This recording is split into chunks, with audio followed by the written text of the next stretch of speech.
নাম লিয়াতে, আমার নবীর প্রেম করাতে যদি কারো আপত্তি হয়, জেনে রাখতে হবে সুরাতে সকলে সে মানুষ, হাকিকাতে সে মানবরূপী একটা পশু ছাড়া দ্বিতীয় কিছু নয়।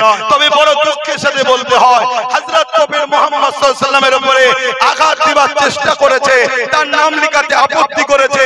এর প্রতিবাদ যেমন হচ্ছে, এই প্রতিবাদটাও তো হওয়া দরকার। বাংলায় অনেকে প্রতিবাদ করছে আই লাভ মুহাম্মদ রাসূল নিয়ে, তাদের প্রত্যেকের প্রতিবাদকে আমি সাধুবাদ জানাচ্ছি, কারণ নবী আমাদের ঈমান, নবী আমাদের ঈমান। কিন্তু এই প্রতিবাদটা হচ্ছে না কেন? এই বাংলাতে কোন দলের নেতা তার দলের নেত্রীকে আল্লাহ বলে যখন ডাকে, এই প্রতিবাদটা কেন হয় না? কোন দলের নেতা তার দলের চোর নেতাকে আল্লাহ বলে যখন আখ্যা দেয়, প্রতিবাদ কেন হয় না? কোন দলের নেত্রী তার দলের নেতাকে আল্লাহর রূপ বলে যখন ডাকে, তখন প্রতিবাদ কেন হয় না? বড় দুঃখ লাগছে এইটা। এ বাংলার যুব সমাজ, এ বাংলার বাপ মা, আজও জাগো, এরা সবাই মিলে আমার ধর্মকে মিটাবার জন্য লেগেছে। এদের বিরুদ্ধে আমাদেরকে লড়াই করতে হবে। ওই লড়াইটা সংবিধানকে সামনে রেখে করতে হবে। ওই লড়াইয়ের সবথেকে বড় লড়াই হলো যেভাবে আমরা ঐক্য হয়েছি, যেভাবে আমরা ঐক্য হয়েছি এই জালিমদের প্রতিরোধ করার জন্য, এইভাবে ঐক্য হয়ে এই জালিমদের বিরুদ্ধে লড়াই করার জন্য আমাদের লিডার তৈরি করা দরকার আছে না নাই? আওয়াজ তুলব না, আছে না না? আর আমার সঙ্গে একমত হাত লম্বা করে তোলে। আমাদের লিডারের দরকার আছে না নাই? আমাদের লিডারের দরকার আছে না নাই? আজকে এই বাংলায় কেউ একজন বলবে ইসলাম নাকি রেপ করাকে পাপ নয় বলেছে, যার কথা ভাই বলতে গিয়ে রয়ে গেল। ও মূর্খ, ও জাহেল, ও মানবরূপী পশু, ওই অর্জুন সিং, ওকে তো অ্যারেস্ট করা দরকার ছিল পশ্চিম বাংলা সরকারের। পশ্চিম বাংলা সরকার ওকে অ্যারেস্ট করবে না কেন? ও তো টিএমসির লোক ছিল। টিএমসি থেকে বিজেপিতে শুধুমাত্র মুসলমানদেরকে ভয় দেখাবার জন্য গেছে। হাকিকাতের ভেতরটা এখনো টিএমসি আছে। কাল যদি ও আবার টিএমসিতে আসে, রাজ্য সরকার ওকে আবার নিয়ে নেবে। এতে আপনাদের কি অবিশ্বাস হয়? আপনারা কি ভুলে গেছে ওই যে দাঙ্গা হয়েছিল বাবুল সুপ্রিয়, যার নাম মূল আসামিতে রয়েছে, সেই বাবুল সুপ্রিয় আজকে সে আসানসোলে দাঙ্গা করলো। একটা হাফেজে কোরআন 18 বছরের বাচ্চার কলজে বার করলো যে দাঙ্গাতে। সেই দাঙ্গার মূল অভিযুক্ত যে সেই বাবুল সুপ্রিয় যখন টিএমসিতে আসলো, এই সরকার থেকে কবুল করেছে না করেনি? জোরে বলেন, করেছে না করেনি? অথচ আমরা দেখতে পাচ্ছি এই সমাজের কোন একটা বোন, কোন একটা মেয়ে, মুসলিম মেয়ে আঞ্চলিক ভাষায় বলেছে মমতার স্বামী নেই। কি বলেছে? মমতার আঞ্চলিক ভাষায় স্বামীকে কি বলে? বলুন বলুন। ওটা শুনতে খারাপ লাগে বলে আমি বলছি না, কিন্তু যাকেই বলে চাল ভাজা তাকেই বলে খুদ ভাজা। তো ও বলেছে মমতার স্বামী নেই। এই কথাটা কোনো ভুল কি? আমরাও তো জানি স্বামী নেই। এই কথা তরুণ কেস হলো, তাকে বন্দী করলো। যে বেঈমান মালাউনটা ওই মুসলিম মেয়েটাকে কেস করেছে, ওই বেঈমান মালাউন জাহান্নামের কুকুরটা আজকে অর্জুন সিং এর বিরুদ্ধে কেস করবে কি? জোরে বলুন, করবে কি? না। এরা একই বৃন্দে দুইটি কুসুম, জোড়া ফুলা সিঙ্গেল ফুল, এরা দুজন মিলেমিশে আছে। সকলে বলুন সাল্লাল্লাহু আলাইহি ওয়াসাল্লাম। এমন একটা বড় ব্যাপার যেখানে পৌঁছানো তো দূরের কথা, তেনার জুতা মোবারককে নিয়েও কখনো কেউ অপমান অবদস্ত করতে পারবে না। কেন? তেনার জুতা মোবারকের ধুলোতেও আরশ ধন্য হয়েছে। বলুন আলহামদুলিল্লাহ। কিন্তু আমাদের দুঃখ লাগছে, গত কয়েকদিন আগে ভারতবর্ষে, যে ভারতবর্ষ পৃথিবীর মানচিত্রে একটা সম্প্রীতির ভারত, ভ্রাতৃত্বের ভারত, ঐক্যের ভারত, একটা নজির হাজার হাজার বছর ধরে করে আসছে, সেই ভারতবর্ষে দেখা যাচ্ছে উত্তরপ্রদেশের কানপুরে একটা যুবক ছেলে, এর আগে আলোচনা হয়েছে, আমি একটু টাচ করছি, আই লাভ মুহাম্মদ সাল্লাল্লাহু আলাইহি ওয়াসাল্লাম লিখার দরুন তার উপরে এফআইআর হয়েছে, বন্দী হয়েছে। এবং এটাকে নিয়ে যখন এলাকার মানুষ এটা প্রোটেস্ট করেছে যে সংবিধানের আর্টিকেল 25 এর মধ্যে যখন রয়েছে 25 নম্বর ধারাতে মানুষ তার ধর্ম প্রচার, মানুষের ধর্ম প্রেম, সেটা তার স্বাধীনতা, রাষ্ট্র দেশ তার বিরুদ্ধে হস্তক্ষেপ করবে না। মনে থাকবে সংবিধানের 25 নম্বর ধারাতে আছে, কেউ যদি মনে করে খুঁটিটা আমার বিশ্বাস তাও করতে পারে, কেউ যদি মনে করে এই দেয়ালটা আমার প্রভু, সেটা তার কাছে, কারো ঢোকার ক্ষমতা না, এটা দেশ সংবিধান তাকে রাইট দিয়েছে। কেউ যদি মনে করে আমি কোন শরীরে কাপড় রাখবো না, উলঙ্গ থাকবো, এটাই আমার ভালো লাগছে, ওটাও তার বিশ্বাস, তার আস্থা, দেশ তাকে কিছু রাইট দিয়েছে, কেউ রুখতে পারবে না। ঠিক তেমনি আমরা ইসলাম ধর্মের অনুসারী, আমাদের প্রফেট হযরত মুহাম্মদ রাসূলুল্লাহ সাল্লাল্লাহু আলাইহি ওয়াসাল্লামের উপরে আমরা কিভাবে ভালোবাসবো, কিভাবে তাকে মেনে চলবো কোরআন সুন্নাহ অনুযায়ী, সেটার উপরও হস্তক্ষেপ করার দেশের বা কারোর অধিকার নেই। এটা সংবিধান আমাদেরকে রাইট দিয়েছে।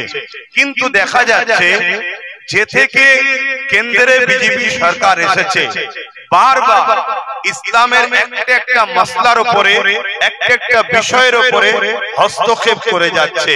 আজকে আমরা দেখলাম কি আই লাভ মুহাম্মদ রাসূল সাল্লাল্লাহু আলাইহি ওয়াসাল্লাম লেখার জন্য তাদের উপরে জুলুম হলো, এবং এটা প্রোটেস্ট করার জন্য তাদের উপরে প্রশাসন নামিয়ে তাদেরকে টর্চার করা হলো, জেল বন্দী করা হলো। আমি এই সাধারণ মানুষগুলোকে জিজ্ঞেস করতে চাইছি, আই লাভ মুহাম্মদ সাল্লাল্লাহু আলাইহি ওয়াসাল্লাম বলাটা কি অপরাধ?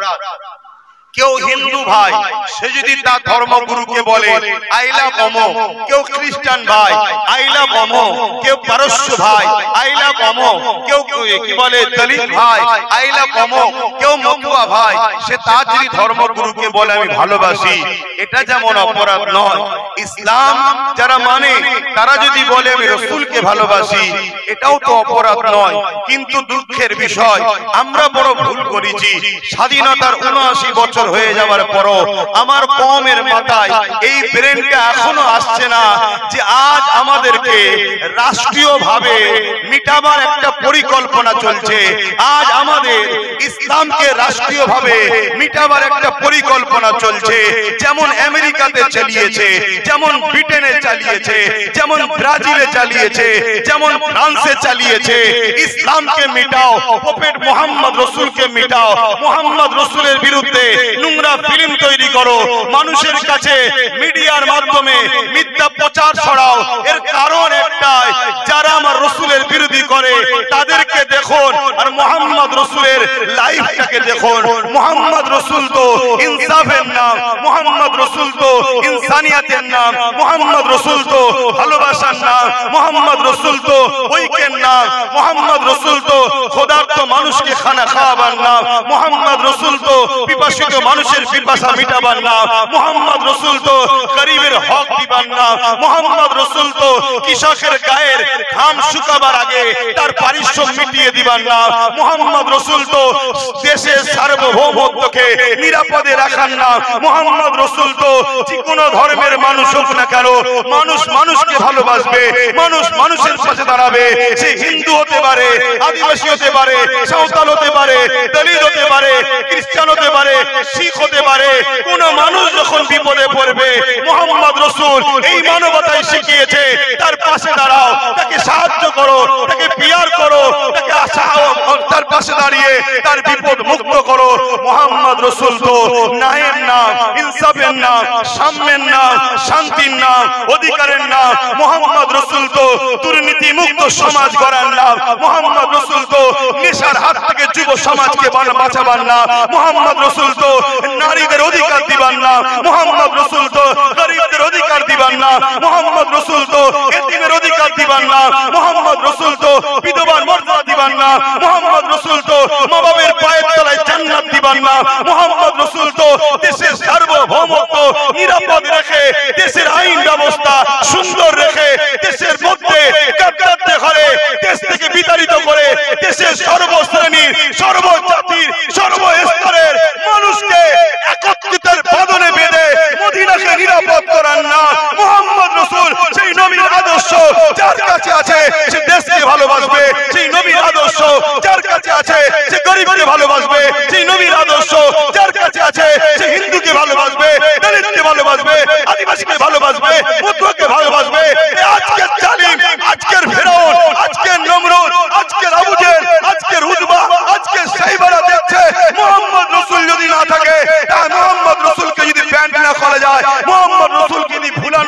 যায় তাহলে আমাদের জুলুম খতম হবে, আমাদের অন্যায় খতম হবে, আমাদের অত্যাচার খতম হবে। কেন মুহাম্মদ রাসূল শিখিয়েছে নিজের জীবন দিয়ে হলো অন্যায়কে মিটিয়ে ন্যায়কে প্রতিষ্ঠিত করো, এর নাম হলো মুহাম্মাদুর রাসূল। নারে তাকবীর, নারে তাকবীর, বড় ভাইজান হুজুর কিবলা, নারে তাকবীর। আজ আমার দেশকে যখন ব্রিটিশরা শাসন করছিল 200 বছরের কালো থাবার মধ্যে শিকল দিয়ে বন্দী করে রেখেছিল, দিল্লির জমিন থেকে আব্দুল আজিজ মুহাদ্দিস দেহলভী রাহমাতুল্লাহ আলাইহি আওয়াজ দিলেন দেশকে ব্রিটিশের হাত থেকে আজাদ করার জন্য ব্রিটিশদের বিরুদ্ধে লড়াই করা ফরজ। ওদিকে টিপু সুলতান, ওদিকে আপনারই উত্তর 24 পরগনা হাফেজ তিতুমির, ওদিকে আশফাকুল্লাহ খান। এভাবে উলামারা ব্রিটিশদের বিরুদ্ধে ঝাঁপিয়ে পড়ল। দিল্লি থেকে লাহোর পর্যন্ত প্রতিটা গাছে গাছে উলামা হাফেজদের লাশ ঝুলতে শুরু হলো। তথাপিও উলামারা মাতৃভূমির ইজ্জতের রক্ষার স্বার্থে ব্রিটিশদের কালো হাত থেকে দেশকে বাঁচাবার জন্য লড়াই করেছে।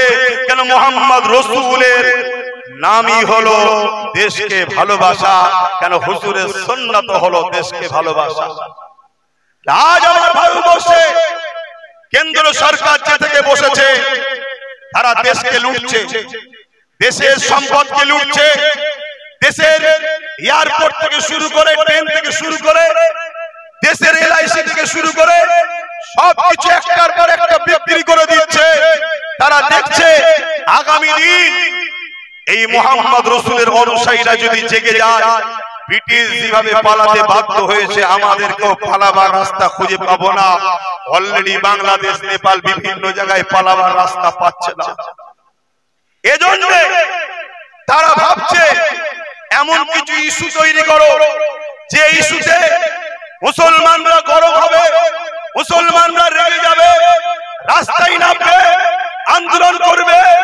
আমরা তাদের উপরে লাঠি চালিয়ে তাদেরকে মেরে তাদেরকে ঘাবড়ে দেব।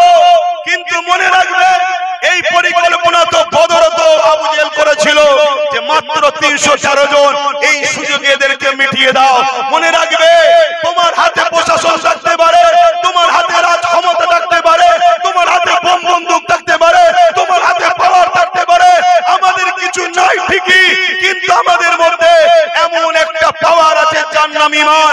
এই ঈমানের কাছে পৃথিবীর কোন জালিম, কোন স্বৈরাচারী, কোন অত্যাচারী কোনদিন টিকতে পারে না। ইতিহাস খুলে দেখো, চেঙ্গিস খান 1 কোটি মুসলমানকে মেরেছে, 1 লক্ষ উলামাকে মেরেছে। হালাকু খান মুসলমানদের মাথার খুলি নিয়ে বড় বড় রাজপ্রাসাদ তৈরি করেছে। ইতিহাস খুলে দেখো এজিদ কি অত্যাচার করেছে। তথাপিও শত শেষ রেজাল্টটা দেখো, বিজয় কিন্তু ইনসাফ পরায়ণ, ন্যায় পরায়ণ মুহাম্মদ রাসূলের গোলামদের জন্যই বিজয় লিখা রয়েছে। নারে তাকবীর, নারে তাকবীর, নারে তাকবীর।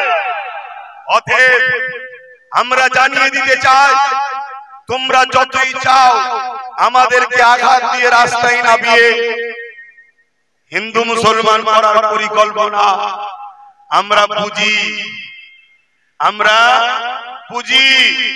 আমরা জানিয়ে দিই এ ভারতবর্ষের মাটি, হিন্দু সমাজের ভাই, তারাও আমাদেরকে ভালোবাসে, আমরাও তাদেরকে ভালোবাসি। তাই আমাদের ভাইদেরকেও বলবো এদের খপ্পরে পা না দিয়ে আন্দোলন করতে হবে। আন্দোলনটা যেন জালিমদের বিরুদ্ধে হয়, অন্য কোন ধর্ম, বর্ণ, জাতির, ভাষার বিরুদ্ধে যেন না হয়, এটা মাথায় রাখতে হবে। দ্বিতীয় নম্বর আপনাদেরকে বলে দিই, আমাদের ধর্ম এই ফটোর ধর্ম নয়, আমাদের ধর্ম ব্যানারের ধর্ম নয়, আমাদের ধর্ম ওই বাইকের সামনে আই লাভ মুহাম্মদ সাল্লাল্লাহু আলাইহি ওয়াসাল্লাম লিখে চিপকে দিবার ধর্ম নয়, আমাদের ধর্ম দেয়ালে চিপকে দিবার কাগজের ধর্ম নয়। আপনি ভালোবেসে ব্যানার করেছেন, ওই ব্যানারের যদি যত্ন না করতে পারেন আপনি কিন্তু আসামির কাঠগড়ায় দাঁড়াবেন। কেন এই ব্যানারে হযরত প্রফেট মুহাম্মদ রাসূলের নাম আছে। আমরা দেখেছি ট্রেনে বিভিন্ন নেতাদের নাম পড়ে থাকে, বিভিন্ন নেতার ছবি পড়ে থাকে। আমার প্রফেট মুহাম্মদ সাল্লাল্লাহু আলাইহি সাল্লামের ফটো তোলার ক্ষমতা সূর্যেরও ছিল না। আমার নবী পাক সাল্লাল্লাহু আলাইহি সাল্লামের ফটো তোলার ক্ষমতা চাঁদেরও ছিল না। আমার নবীর গায়ে যখন সূর্যের আলো পড়তো কোনো ছায়া পড়তো না, কারণ সূর্য তৈরি হয়েছে মুহাম্মদ রাসূলের নূরের অংশ থেকে তৈরি হয়েছে। বলুন আল্লাহু আকবার।